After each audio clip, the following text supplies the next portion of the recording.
Channel Bihar education hub पे। तो चलिए आज मैं आप लोगों के सामने चैप्टर 1 जो मैंने इंग्लिश का स्टार्ट किया था उसमें मैंने लेखक के बारे में डिटेल किया था पहला चैप्टर में। तो आज अगर जो भी स्टूडेंट न्यू है तो आप जो है प्ले लिस्ट का प्रयोग करें, वहाँ से इंग्लिश का फर्स्ट पार्ट देख सकते हैं। आज मैं सेकेंड पार्ट लाया हूँ। सेकेंड पार्ट के तहत आपको बताया जा रहा है कि किस प्रकार से जो है कि सेक्शन 1 में लेटर टू क्रॉक, मतलब मैंने बताया था कि लेखक जो है अपने दोस्त को पत्र लिखते हैं और उस पत्र में हाथियों के विशिष्ट रूप, उनके गुण, उनकी विशेषताओं के बारे में बताने का प्रयास कर रहे हैं। तो मैं क्या वो अपने दोस्त को वो बता रहे हैं, इसको मैं सेक्शन 1 में लाऊंगा और देखते हैं कि लेटर के जरिए अपने दोस्त को वो क्या कहते हैं। तो चलिए मैं स्टार्ट करता हूँ और देखिए पहला जो है कहता है कि dear sir, of all the animals in the east or elsewhere, none can equal the elephant in magnitude. To excited your wonder and at the same time afford you some entertainment, I shall there give you a particular description of this quadruped which is the largest in the universe. देखिए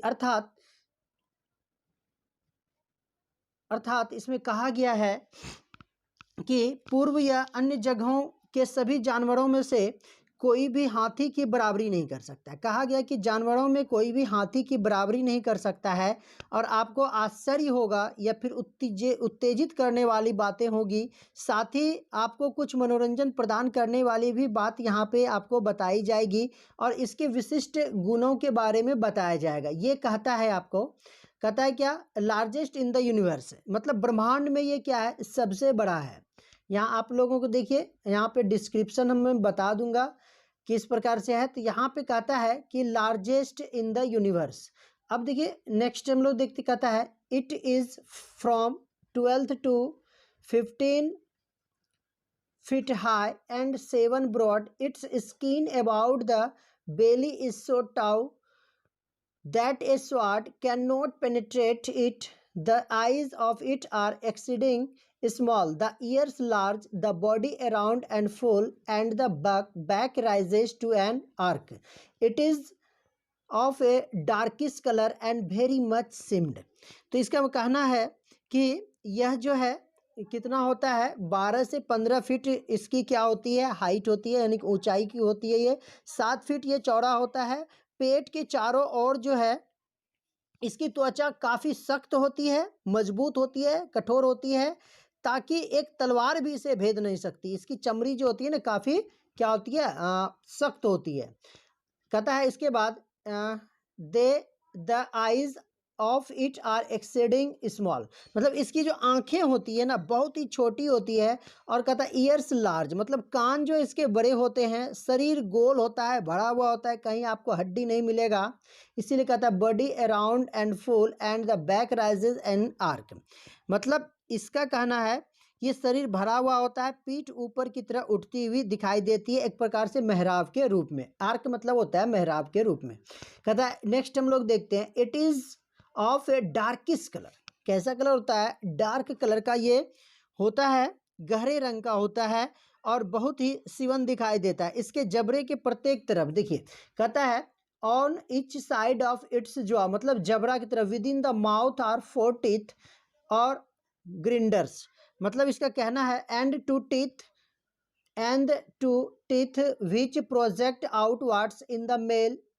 देखिए अब कहता है कि इसके आगे कि गहरे रंग का तो हो गया, कहता है कि इसके जबड़े के प्रत्येक तरफ मुंह के भीतर जो है 4 दांत या चक्की होते हैं, जो 2 दांत होते हैं जो बाहर की ओर भी निकले हुए होते हैं, सबको पता है। Male the are stronger and thicker, मतलब मेल जो होता है जिसको हम लोग नर बोलते हैं, तो नर का जो नर में क्या होता है, दांत मजबूत और मोटे होते हैं, जबकि इसी में फीमेल के बारे में बताया गया है female they are sharper and smaller, मतलब क्या होता है मादा तेज और छोटी होती है। तो यहाँ पे आगे कहते हैं बोथ मेल एंड फीमेल, आगे देखते हैं हम लोग, both male and female use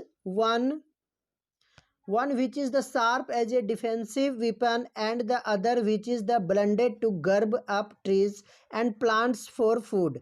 the teeth of the male sometimes. देखिए यहाँ पे कहता है कि मादा और इसको छोटी होती है, नर एवं मादा दोनों का जो है इसका उपयोग करते हैं। किस प्रकार से करते हैं? एक तो रक्षात्मक रूप से यानी कि हथियार के रूप में करते हैं, और दूसरा जो होता है वो भोजन के लिए पैरों और पौधों को जो कुचलने और चुनने का काम होता है ये लोग करते हैं।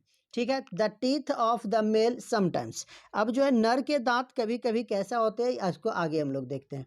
कहते हैं grow the length of 10 feet, यानी कि मेल जो है मतलब मेल हाथी जो है इसका जो दांत का बढ़ने का है वो है 10 फीट ये बढ़ता है। And have been known to weigh जो है 300 pound each. The teeth of the female though less are the most valuable ivory.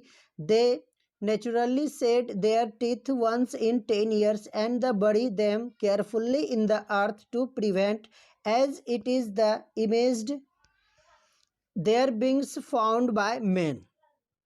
देखिए तो इसमें इसका जो है 10 फीट का ये क्या होता है, नर के दांत जो है 10 फीट की लंबाई तक बढ़ते हैं, और कहता है प्रत्येक का वजन जो है 300 पाउंड के लिए जाना जाता है, माना जाता है कि 300 पाउंड जो है एक दांत का जो वजन होता है। मादा के दांत जो है हालांकि उससे कम होते हैं, लेकिन हाँ देखिए वैल्यूबल इवोरी है मतलब मोस्ट वैल्यू, काफ़ी ये मूल्यवान होते हैं। वे स्वाभाविक रूप से 10 साल में एक बार, कहता है the naturally shed their teeth once in 10 year, मतलब ये प्राकृतिक रूप से जो है 10 साल में एक बार क्या करते हैं, सावधानी पूर्वक जो है अर्थ में, यहाँ पे अर्थ टू प्रिवेंट मतलब क्या करते हैं 10 साल में एक बार जो अपने दांत जो बहा देते हैं और उन्हें सावधानी पूर्वक जो है केयरफुल्ली जो है जमीन में गाड़ देते हैं, ताकि जो है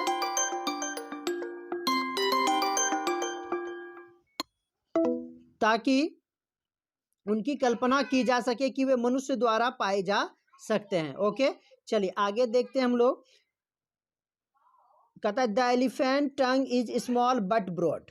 अब उसकी जीभ के बारे में बताया गया है। हाथी की जो जीभ होती है छोटी होती है लेकिन चौड़ी होती है। The feet round and ample and the legs have joints which are flexible. The forehead is large and rising. The tail resembles that of a hog, and the blood of this creature is colder than that of any other. But the organ which most peculiarly distinguish it is the trunk। मतलब इसमें कहा जाता है कि पैर जो होते हैं गोल होते हैं, पर्याप्त होते हैं, और इसके पैरों में क्या होते हैं कि जोड़ होते हैं, और जोड़ के कारण जो है इसमें लचीलापन ज़्यादा देखा जाता है। इसका जो सर होता है यानी कि माथा बड़ा होता है और ऊपर की तरह उठता है।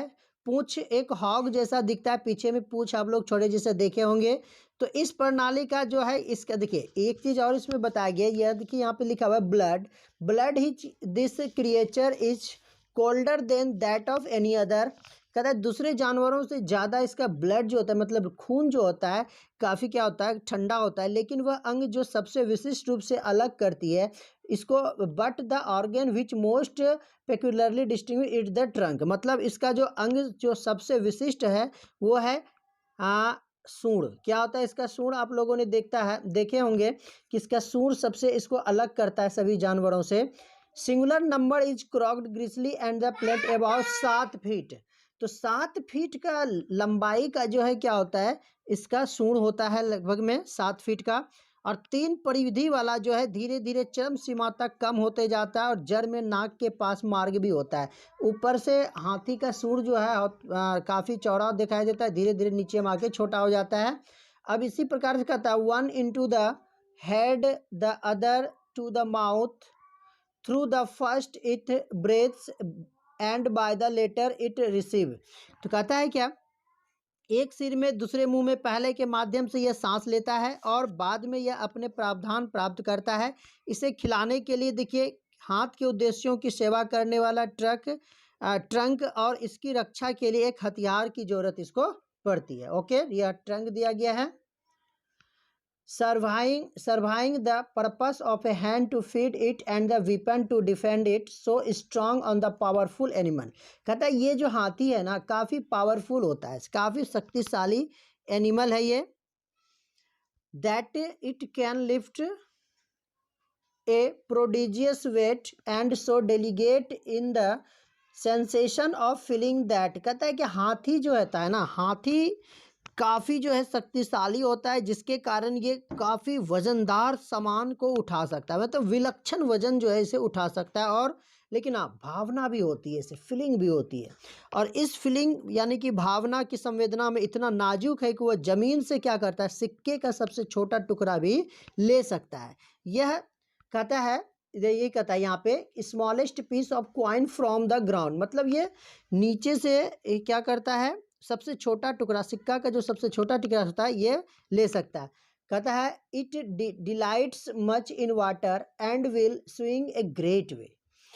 मतलब हाथी जो होता है ना, पानी में काफ़ी खुश होता है। आप लोग देखे होंगे कि पानी अपना शुंग के माध्यम से पीछे वो फेंकता है, काफ़ी प्रसन्न होता है और काफ़ी शानदार तरीके से ये क्या होता है, घूमता है, स्विमिंग करता है। तो ये आपका फर्स्ट सेक्शन था हाथियों के बारे में। अब नेक्स्ट हम लोग कल देखेंगे सेक्शन 2। सेक्शन 2 में भी जो है लेटर टू कॉर्क को जो लिखे हैं, किस प्रकार से इन्होंने सेक्शन 2 में क्या बातें कही गई है हिंदी में। तो आज हम लोग का सेक्शन 1 जो है कंप्लीट होता है, कल हम लोग देखेंगे। धन्यवाद।